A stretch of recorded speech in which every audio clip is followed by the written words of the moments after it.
گمنام عورت ہے وہ. آپ نے مشہور خواتین کے واقعات سنے ہوں گے. آپ نے حضرت عائشہ، حضرت فاطمہ، حضرت خدیجہ، زینب، کلثوم، رقیہ، حضرت خولہ، نہ جانے کتنی بہادر اور علم اور عمل اور شجاعت اور سخاوت کی ہمالیہ پہاڑوں پر پہنچی ہوئی خواتین کے کردار سنے ہوں گے. میں ایک پردہ نشین گمنام عورت کا واقعہ سنانا چاہتا ہوں.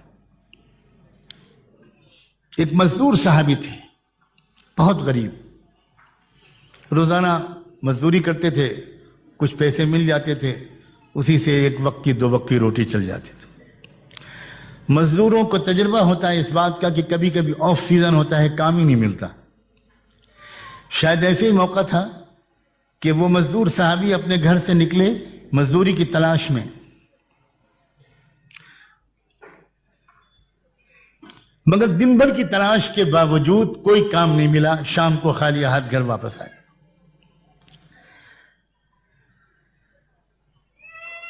شوہر نے بیوی سے کہا کہ بھئی میں بہت تھک کر آیا ہوں، بہت بھوک لگی ہے، جلدی سے کچھ کھلا دو. تو بیوی کہتی ہے کہ شاید آپ بھول گئے میرے سرتاج، میں تو آپ سے بتا چکی تھی کہ جو کچھ گھر میں تھا وہ کل ختم ہو چکا تھا. میں تو انتظار میں تھی کہ آج آپ کو کچھ مزدوری ملے گی تو آپ بازار سے کچھ لے کر آئیں گے تو ہم لوگ دونوں کھائیں گے. یہ سن کر شوہر ایک دم سے شاکڈ ہو گئے، ذرا ان کو ایک چہرہ اتر گیا، اداس ہو گئے.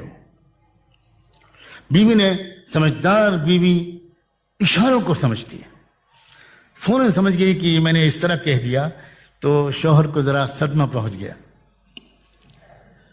تو بیوی نے ایک بات کہی شوہر سے کہ ایک بات کہوں؟ ہاں کہو. کیا بات؟ کہ دیکھیے،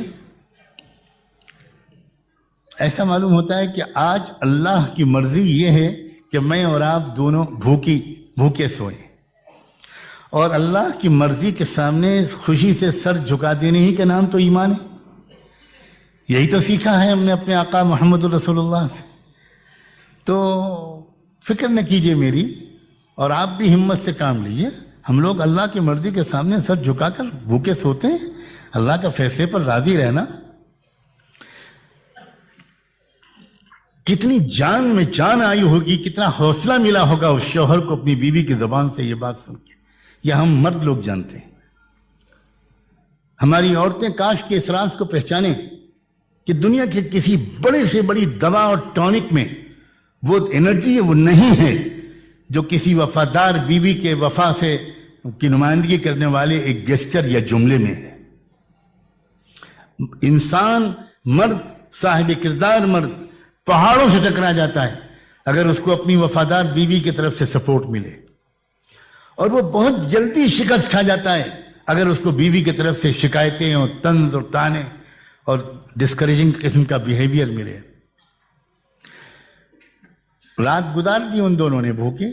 صبح ہوئی، صبح کو پھر معمول کے مطابق وہ مزدور نکلے، صحابی نکلے مزدوری کی تلاش میں. دروازے تک آ کر سنت کے مطابق بیوی نے اپنے شوہر کو رخصت کیا. یہ بھی سنت ہے کہ جب گھر کا مرد کام کے لیے گھر سے باہر نکلے تو گھر کی عورت کو دروازے تک پردے کی رعایت کے ساتھ آ کر مسکراتے چہرے کے ساتھ اور فی امان اللہ کہتے ہوئے اپنے شوہر کو رخصت کرنا چاہیے. کتنی نفسیاتی چیزیں ہیں، کتنی بیوٹی ہے اسلام. اگر شوہر خدا نخواستہ اس حالت میں نکلا کہ موڈ خراب ہے، عورت بڑبڑا رہی ہے، عورت سو رہی ہے، ناراض ہے، روٹھی ہوئی ہے، تو سارا دن بے برکتی رہتی ہے. اور اگر دروازے پر رخصت کرتی ہے مسکراتے ہوئے اور یہ دعا دیتے ہوئے کہ جائیے آپ اللہ کے حوالے، صحیح سالم آپ واپس آئیں، تو شوہر کو ایک عجیب غریب اندر سے ایک طاقت ملتی ہے. اس سنت کی ادائیگی کرتے ہوئے اس وفادار بیوی نے دوسری صبح کو اپنے شوہر کو دروازے سے رخصت کیا. لیکن اللہ کی پلاننگ کہیے، میں اتفاق تو نہیں کہتا، ہر چیز تو اللہ کی پلاننگ سے ہی ہوتی ہے. دوسرے دن بھی ان مزدور صحابی کو کوئی کام نہیں ملا اور وہ شام کو پھر خالی ہاتھ واپس آ گئے. بیوی نے محسوس کر لیا وہی جو کل جملے دونوں نے تبادلہ کیا تھا، بیوی نے بہت حوصلہ بڑھانے والی باتیں کہی تھی، پھر بیوی نے ریپیٹ کیا. بیوی نے کہا میرے سرتاج اللہ بے خبر بھی نہیں ہے اور اللہ بے رحم بھی نہیں ہے اور اللہ بے بس بھی نہیں ہے.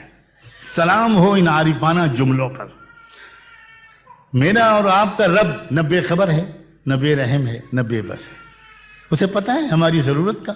اس کے خزانے میں کوئی کمی بھی نہیں ہے اور وہ ماں اور باپ سے زیادہ پیار کرتا ہے. آج بھی اس نے اگر بھوکا رکھنے کا فیصلہ کیا ہے تو ہمارے لیے اس نے کچھ بھلا چاہا ہوگا. میرے سرتاج میں خوش ہوں, آپ بالکل فکر نہ کیجیے.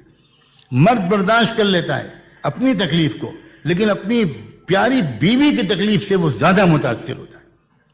چنانچہ اس کو سہارا ملا. دونوں نے دوسری رات پھر بھوکی حالت میں گزار دی. پھر تیسری صبح کو بیوی نے اسی طرح سنت کے مطابق رخصت کیا. لیکن آج ایک نئی بات ہوئی. چند قدم وہ شوہر چل چکے تھے کہ بیوی کو کچھ یاد آیا اور انہوں نے زور سے آواز دے کر پکارا کہ ذرا 1 منٹ واپس آئیے. شوہر واپس آئے. پوچھا کیا بات ہے؟ تو بیوی نے کہا کہ ایک بات کہنا چاہتی تھی, جلدی میں بھول گئی. کہ دیکھیے میں اتنے دن سے آپ کے ساتھ ہوں اور میں جانتی ہوں آپ کو مجھ سے کتنی شدید محبت ہے, اور میں یہ بھی جانتی ہوں کہ آپ میں کے اندر کتنا تقویٰ ہے. لیکن تھوڑا سا ڈر مجھے لگ رہا ہے کہ میری محبت کی وجہ سے آج بھی اگر آپ کو کوئی کام نہ ملا تو میری محبت کی وجہ سے کہیں آپ کوئی حرام لقمہ لے کر نہ آ جائیں. اللہ کے واسطے تیسری دن بھی خالی ہاتھ واپس آ جائیے گا. اگر آپ کو کوئی کمائی کا پیسہ نہ ملے خالی ہاتھ آ جائیے گا, حرام کا لقمہ پلیز لے کر مت آئیے. یہ تھا وہ معاشرہ. اس سے جو عورتیں دیکھتی تھیں ان عورتوں کو, جو نوجوان دیکھتے تھے مدینے کے نوجوانوں کو, جو شاعر دیکھتے تھے مدینے کے شاعروں کو, جو سپاہی دیکھتے تھے مدینے کے سپاہیوں کو, جو مالدار دیکھتے تھے مدینے کے امیروں